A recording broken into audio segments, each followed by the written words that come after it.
Greetings, I'm Professor K, and in this short video presentation, we're going to take a look at how we go about creating a virtual install of Open Web Application Security Project, or Owasp.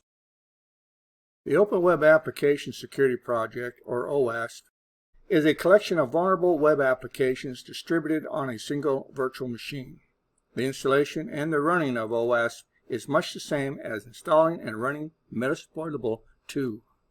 We'll also need an installation of 7-zip present on our local machine.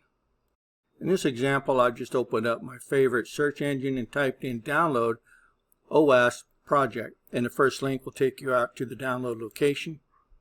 Once you're there, just click on the download button.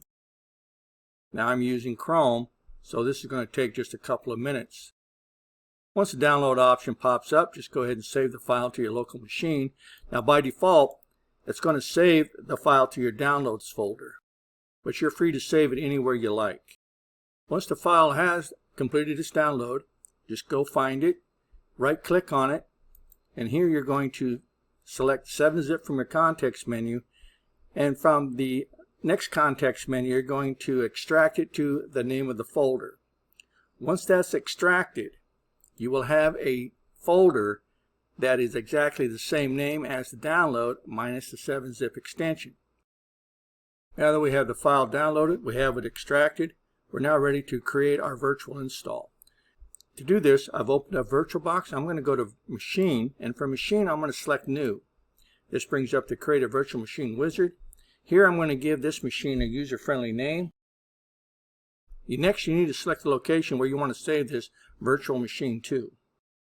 Next, where it says type, you're going to pull down this window and you're going to select Linux as your type.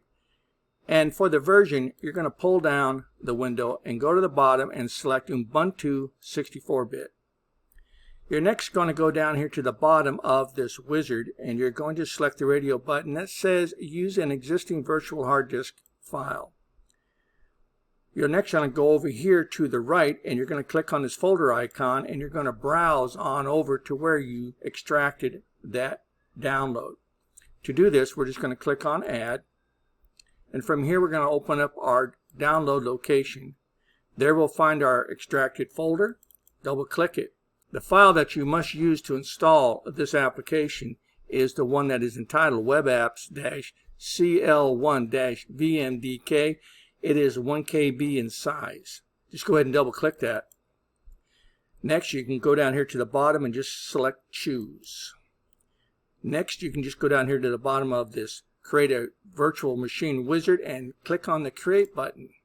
So before we get ready to launch our Owasp project virtual machine, there's a couple of things we have to configure up inside of the settings for both this virtual install and for Kali.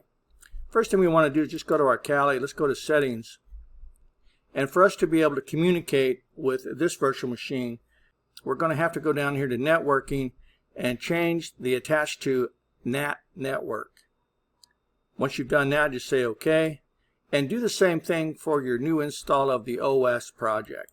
Just right click, go to Settings, go to Network, pull down the attached to and select NAT network. And then just say OK. We're now ready to begin launching. So let's go ahead and launch our Kali, and we're next going to launch the Owasp project. The first time you run your Owasp project, it can be a little slow in booting up, but beginning with the second time and going forward, it boots up much quicker. Once you're at the logon screen for your Kali, just go ahead and log in, and this we can minimize. Do be patient with your new installation of Owasp because it does take a few minutes for it to begin the actual boot process. Make sure you read everything that's on the screen. This will give you the username and password so that you can log on to this application. The username is root and the password is OWASPBWA. Now once you get up to a logon prompt, you can go ahead and type in ifconfig. And from here you can verify the IP address assigned to your machine.